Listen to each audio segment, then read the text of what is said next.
Hi friends, welcome to your guide Ravi ఛానల్కి. So ఈ వీడియోలో call bomber and message bomber అంటే ఏంది? ఓకే, ఎగ్జిక్యూటివ్లు వెరీ ఫ్రీక్వెంట్గా కస్టమర్ని హెరాస్మెంట్ చేయడానికి call bomber and message bomber అతను వాళ్ళ నంబర్ పైన పెడతారనమాట. Okay, so call bomber and message bomber అంటే ఏంది వీడియోలో డిస్కస్ చేశాను. కాల్ బాంబర్ మెసేజ్ బాంబర్ అంటే ఏంటంటే మనకు ఒక వెబ్సైట్ నుంచి అన్లిమిటెడ్ మెసేజ్ పంపిస్తారు అనమాట. ఓటీపీలు వస్తాయి, మనకు నంబర్ ఆఫ్ ఓటీపీస్ మన మొబైల్కి వస్తాయి. Number of system generated calls వస్తాయి మనకు. సో దీనివల్ల ఏమవుతుందంటే కస్టమర్ హెరాస్మెంట్ గురవుతాడు. ఓకే, అంటే వర్క్ పైన ఫోకస్ చేయలేడు. సో వీళ్ళు నాకు అట్లా నా నంబర్ పైన మెసేజ్ బాంబర్ పెడితే నేను పేమెంట్ ఆపేశాను. సో చూడండి, వీడియో మొత్తం తెలుస్తుంది మీకు ఏమైందో. Hello hello, yes who speaking? Slice application నుండి మాట్లాడుతున్నాను. ఎవరు మాట్లాడుతున్నారు? స్లైస్ అప్లికేషన్ నుండి అండి. చెప్పండి, ఏం పేరు మీ పేరు? నా పేరు అహ్మద్ అండి. మీ లోన్ అమౌంట్ పెండింగ్ ఉంది కదా, 31 రూపాయలు ఓకే, కానీ సండే రోజు ఎందుకు కాల్ చేశారు మీరు కస్టమర్ కి? సార్ చూడండి sir, 365 days working days sir మాకి. పేమెంట్ ఎందుకు అవ్వట్లేదు? ఏజెన్సీ ఏది? స్లైస్. ఓకే, అవును సార్, స్లైస్ నుండే మాట్లాడుతున్నాం. స్లైస్ యాప్ నుంచే మాట్లాడుతున్నాము. చెప్పండి. యాప్ నుంచి మాట్లాడుతున్నారు. ఓకే అండి, సండే రోజు ఆర్బీఐ గైడ్లైన్స్ ప్రకారం మీరు కస్టమర్ కి కాల్ చేయొద్దు కదా, ఎందుకు చేస్తున్నారు?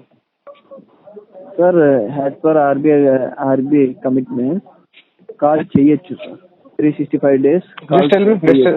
Just tell me which website it is shown that RBI guidelines allows to call the customers on Sunday.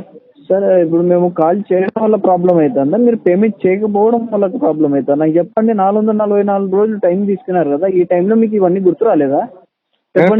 Payment ఎందుకు ఆపారంటే స్లైస్ వాళ్ళు ఏం చేశారంటే రికవరీ ఏజెంట్లు నా యొక్క ఏమంటారు మొబైల్ కి మెసేజ్ బాంబింగ్ పెట్టారు. Okay, call bomber message bomber పెట్టారు. ఓకేనా, దాని వల్ల పేమెంట్ చేయట్లేదు. ఓకేనా, అది ప్రాబ్లం. బట్ 444 days అయితే పెట్టరు కదా వాళ్ళు. మెసేజ్ బాంబర్ ఎందుకు పెడతారండి? ఎవరు పెట్టారు సార్? ఎప్పుడు పెట్టారు చెప్పండి, నాకు ఎగ్జాక్ట్ చెప్పండి, నేను అప్డేట్ చేస్తాను.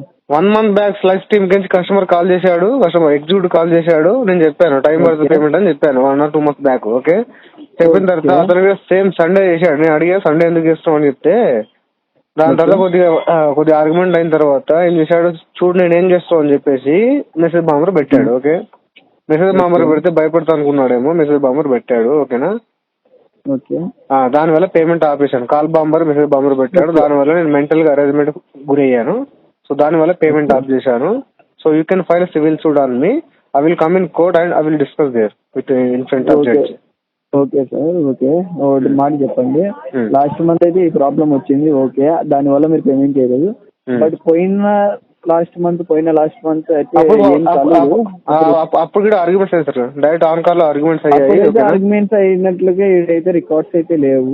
రికార్డులు మీరు ఎందుకు మెయింటైన్ చేస్తారు సార్? నేను ఇప్పుడు నాకు అబ్యూస్ జరిగినప్పుడు, నాకు హెరాస్మెంట్ జరిగినప్పుడు నేను రికార్డ్ మెయింటైన్ చేస్తాను. నాకు ఎప్పుడు జరిగింది? మీ దగ్గర ప్రూఫ్స్ ఉన్నాయా?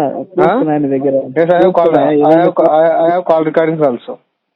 సో చూశారు కదండి, మీ దగ్గర ప్రూఫ్స్ ఉన్నాయి అడుగుతున్నాడు. అందుకే ఎవరు కానీ కాల్ చేసినా ఫస్ట్ వాళ్ళ పేరు, నేమ్, ఏజెన్సీ, బ్యాంక్ అయితే ఏ బ్యాంకు, బ్రాంచ్ ఏది, వాళ్ళ డిజిగ్నేషన్ ఏంది, ఇవన్నీ అడగాలి. ఎందుకంటే మనకు ఆన్ కాల్ రికార్డింగ్ ఉంటే రేపు పొద్దున ఏదైనా ఇబ్బంది అయినా కానీ ఎవిడెన్స్ ఉంటే మనకి ఏం కాదు. ఓకేనా, ప్రాపర్ డాటా అనేది మన దగ్గర ప్రాపర్గా ఉండాలి.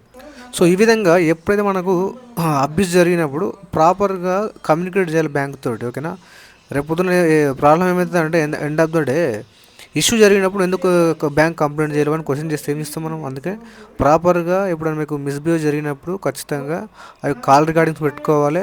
అండ్ ఆల్సో హోమ్ విజిట్ చేసినప్పుడు, అబ్యూజ్ చేసినప్పుడు ఒక మిస్బిహేవ్ చేస్తే ఆ యొక్క డాటా పెట్టుకొని మనం అనేది కంపెనీకి అంటే బ్యాంక్ మెయిల్ ఐడికి పంపాలి, ఒక కస్టమర్ కేర్కి పంపాలి.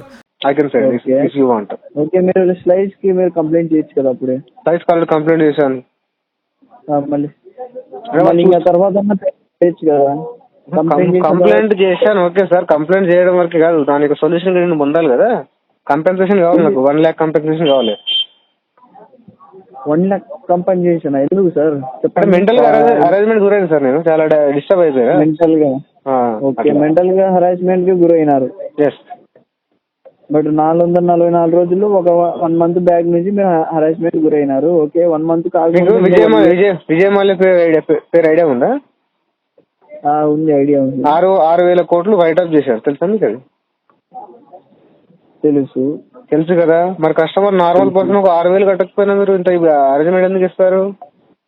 కాల్ చేయండి, విజయ్ మళ్ళీ కాల్ చేయండి. ఆలోచించలే కదా, తీసుకునేటప్పుడు ఆలోచించలే కదా ఈ లోన్ అమౌంట్. మీరు మెసేజ్ బాంబర్ కస్టమర్ పెట్టేప్పుడు ఆలోచించాలి కదా, కస్టమర్ పేమెంట్ చేయడం. నేనైతే పెట్టలేదు కదా. అవును సార్, మీరు పెట్టలేదు, పెట్టారు కదా. అడగలే కదా, అడగలే. ఏం అడగాలి, ఎవరికి పోయి అడగాలి? మీరు ఆ రోజే మెయిల్ వేసింటే ఆ రోజే అయిపోతుంది కదా, చెప్పండి సార్. నేను మెయిల్ వేసాను, చెక్ చేసుకోండి. ఓకే, కంపెనీ నుంచి రెస్పాండ్ కూడా వచ్చింటది. రెస్పాండ్ కాదు సార్, ఇప్పుడు ఎలా ఉంటదంటే థర్డ్ పార్టీ ఏజెన్సీలో పెట్టేసి కస్టమర్ కి ఎలా అంటే కాల్ బాంబర్ పెట్టేసి మెసేజ్ బాంబర్ పెట్టేసి ఓకే అబ్యూజ్ చేపిస్తే కస్టమర్ పేమెంట్ చేస్తారు అనుకుంటే పెద్ద పెద్ద కంపెనీలు కిందకి వెళ్ళిపోతాయండి. ఓకేనా, ఇక illegal recovery hard core recovery అనేది మానేయాలి. ఓకే, బ్యాంకులు కానీ ఎన్బిసి కానీ థర్డ్ పార్టీ యాప్స్ కానీ లీగల్ గానే పోతున్నాం సార్. అయినా కూడా మీరు పేమెంట్ లీగల్ నాకు సివిల్ సూట్ పంపండి. I will attend in court, I will discuss the situation in court only. Okay, కోర్టులోనే చూసుకున్నారులే అని 1 year తీసుకున్నారు కదా. 1 year కాదు సార్, ఇప్పుడు నేను ఏమంటున్నా పేమెంట్ చెయ్యాలని చెప్తున్నా క్లియర్ గా, I'm very clear. I will not going to make any single rupee payment. నేను కూడా ఇక్కడ update okay, due to I am suffered by executive. He put message bomber on my number. ఆశ్చర్యం పెట్టట్లేదు sir, మీరు payment చేయక పేమెంటే కదా, message బాంబరం పెట్టడం అన్నది పరమ దరిద్రమైన అలవాటు. ఓకే, కస్టమర్ కి నంబర్ కి మెసేజ్ బాంబర్ పెడతారా, కాల్ బాంబర్ పెడతారా? కాల్ బాంబర్ లో మెసేజ్ బాంబర్ లో పెడతా అనుకుంటారా? చెప్పండి, మెసేజ్ బాంబర్ పెడితే కస్టమర్ పేమెంట్ చేస్తాడా? మెసేజ్ బాంబర్ పెట్టిన వాళ్ళని అడగండి సార్. అవును సార్, మెసేజ్ బాంబర్ పెట్టినట్టు పోయి పట్టుకోండి ప్రతి ఒక్కరిని. ఆల్రెడీ మీరు మెయిల్ వేసారు కదా, దాన్ని రియాక్ట్ అయ్యింది. అదే నేను ఏమంటున్నాను, కస్టమర్ ప్రాబ్లం లేదు, పేమెంట్ చేయట్లేదు అని చెప్పి ఎగ్జిక్యూటివ్ చూడండి, ప్రతి ఎగ్జిక్యూటివ్ మీ మీద అంత కసితో ఆడే ఎవరు వేయరు. మెసేజ్ బాంబర్ నేను సఫర్ అయ్యాను, నేను అబద్ధాలు చెప్పట్లేదు. మెసేజ్ బాంబర్ నాకు కాల్ బాంబర్ పెట్టాడు. నేను ఏమంటున్నా, ఫీడ్బ్యాక్ రాసుకోండి సార్, ఫీడ్బ్యాక్ రాసుకోండి. కస్టమర్ ఎగ్జిక్యూటివ్ వల్ల సఫర్ అయ్యాడంట, ఓకేనా, పేమెంట్ చేయడంట, కోర్టులో వచ్చి డిస్కస్ చేస్తారంట, సివిల్ అప్డేట్ చేయండి. ఆల్రెడీ ఎగ్జిక్యూటివ్ జాబ్ లూజ్ అయ్యింటారు. ఎగ్జిక్యూటివ్ జాబ్ లూజ్ సార్, నాకు రిసొల్యూషన్ రాలేదు నాకు మెయిల్ పెడితే. అంటే మీరు కస్టమర్ ఏమనుకుంటారు సార్, అనుకుంటారా? సొల్యూషన్ వచ్చింది కదా, ఇంక ఎగ్జిక్యూటివ్ ఈ మెయిల్ కి ఇంకేం కావాలా మీకు చెప్పండి. కంపెన్సేషన్ 1 lakh ఎట్లా ఇస్తారు, కొంచెం చెప్తారా మీరే? చేసినది 1 year లేటు, మళ్ళీ అంటున్నారు దాన్ని. నేనేమంటున్నా, నేను పేమెంట్ చేయలేదు, మెసేజ్ బాంబర్ పెట్టే మీకు రైట్ ఉందా? రైట్ ఎవరు పెట్టారు సార్? పెట్టిన వాళ్ళు అదే సార్, మీరు తెలివైన పని చేసి మాట్లాడేమంటే మేము మాట్లాడలేదు, మా ఎగ్జిక్యూటివ్ కాదు, ఓకే, మీరు పేమెంట్ చేయట్లు అనుకోలేదు కదా, లీగల్ గానే ప్రొసీడ్ అవుతాము, లీగల్ గానే అప్డేట్ చేసేస్తాము. Okay, definite send me legal notice.